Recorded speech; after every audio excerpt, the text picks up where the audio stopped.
Halo teman-teman semuanya, perkenalkan nama saya Krisandi. Saya merupakan mahasiswa dari Universitas Jambi dengan NIM C1B022076.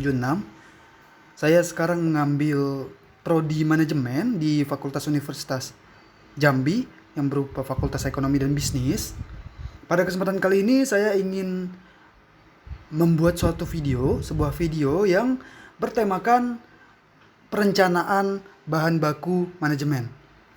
Tugas ini merupakan tugas yang diberikan oleh Bapak Bambang Purnomo SEMM dan telah saya buat dan bisa membantu teman-teman nantinya untuk lebih memahami mengenai resources planning management. Di sini Pak Bambang telah memberikan saya 5 pertanyaan mengenai perencanaan bahan baku dan di sini saya akan menjawab sekaligus menjelaskan kepada teman-teman semuanya tentang bagaimana sih apa yang dimaksud dengan soal tersebut. Pertanyaan pertama adalah apa saja faktor yang mempengaruhi perencanaan kebutuhan bahan baku. Dan pertanyaan nomor 2 adalah apa tujuan dari perencanaan kebutuhan bahan baku. Pertanyaan ketiga, apa saja metode perencanaan kebutuhan bahan baku. Pertanyaan keempat, bagaimana cara menghitung kebutuhan bahan baku. Dan pertanyaan kelima, bagaimana cara menentukan jumlah pemesanan bahan baku. Kalau begitu kita langsung masuk saja ke pertanyaan pertama, yaitu apa saja faktor yang mempengaruhi perencanaan kebutuhan bahan baku. Di sini akan saya singkat menjadi faktor saja. Kita langsung masuk ke slide selanjutnya. Yang mempengaruhi perencanaan kebutuhan bahan baku dalam manajemen ada 6 faktor. Pertama, ada permintaan produk. Kedua, jadwal produksi. Ketiga, lead time pemesanan. Keempat, biaya bahan baku. Kelima, biaya penyimpanan. Dan keenam, biaya pemesanan. Kenapa hal-hal ini bisa berpengaruh dan menjadi faktor-faktor dalam perencanaan kebutuhan baku? Karena keenam faktor ini merupakan faktor-faktor hal-hal yang bisa mempengaruhi bagaimana penyimpanan produk itu akan berlangsung nantinya.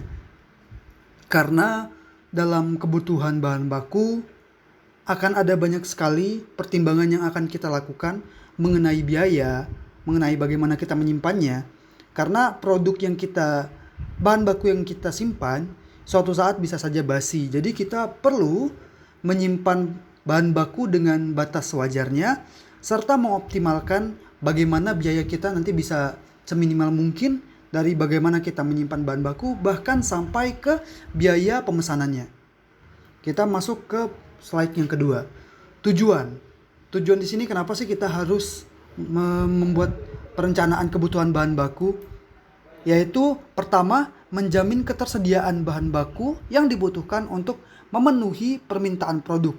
Jadi kita bisa menyimpan bahan baku yang suatu saat jika permintaan suatu produk menjadi naik, kita masih bisa untuk memenuhi permintaan tersebut karena kita masih punya bahan baku yang mencukupi. Tapi jika suatu saat permintaan tersebut menurun, bahan baku yang kita simpan tidak akan menjadi terbuang dan tidak akan membuat biaya yang sia-sia. Yang kedua adalah menghindari kekurangan dan kelebihan persediaan bahan baku. Sudah saya sebutkan tadi di awal tentang apa pengaruhnya, serta meminimalkan biaya persediaan bahan baku. Ini juga termasuk karena dalam persediaan bahan baku, kita harus mengoptimalkan bagaimana sih biayanya akan keluar. Karena jika kita menyimpan persediaan bahan baku yang terlalu banyak, akan membuat biaya yang ujung-ujungnya tidak optimal. Sedangkan kalau kita menyimpannya terlalu sedikit, bisa saja bahan baku itu tidak cukup untuk memenuhi permintaan dari para customer nantinya. Kita masuk ke nomor 3, metode. Bagaimana sih metode kita untuk menghitungnya, untuk merencanakan pemesanan kebutuhan bahan baku? Pertama ada metode just in time, JIT.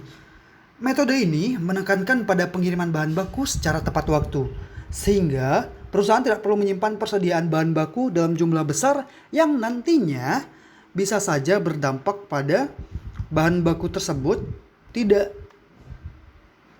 digunakan dengan baik dan ujung-ujungnya terbuang dengan sia-sia. Yang kedua ada reorder point, ROP. Metode ini digunakan untuk menentukan kebutuhan bahan baku yang diperlukan untuk memenuhi jadwal produksi.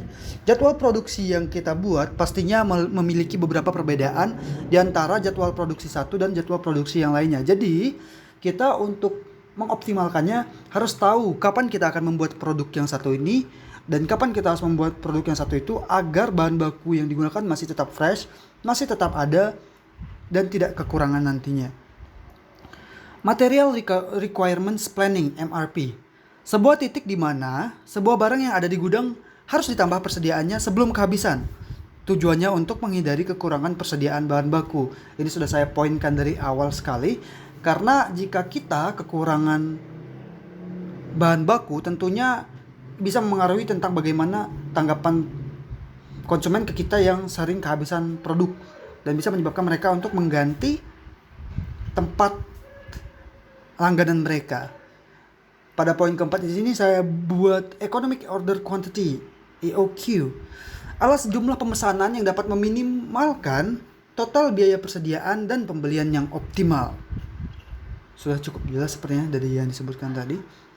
Kita langsung masuk ke slide selanjutnya. 4. Kebutuhan. Bagaimana sih cara kita untuk menghitung berapa kebutuhan persediaan bahan baku kita untuk periode waktu itu. Di sini saya buat kebutuhan persediaan bahan baku sama dengan jumlah unit yang diproduksi, jumlah bahan baku per unit produk, dan lead time pemesanan. Langsung saja lanjut ke bagian nomor 5, yaitu pemesanan. Pemesanan memiliki rumusnya tersendiri tentang bagaimana cara kita untuk menghitung berapa kira-kira jumlah pemesanan kita nanti, yaitu tingkat persediaan bahan baku sama dengan kebutuhan persediaan bahan baku dikali safety stock. Maksud dari safety stock di sini adalah stok yang kita jadikan simpanan jika suatu saat terjadi hal-hal yang tidak kita inginkan.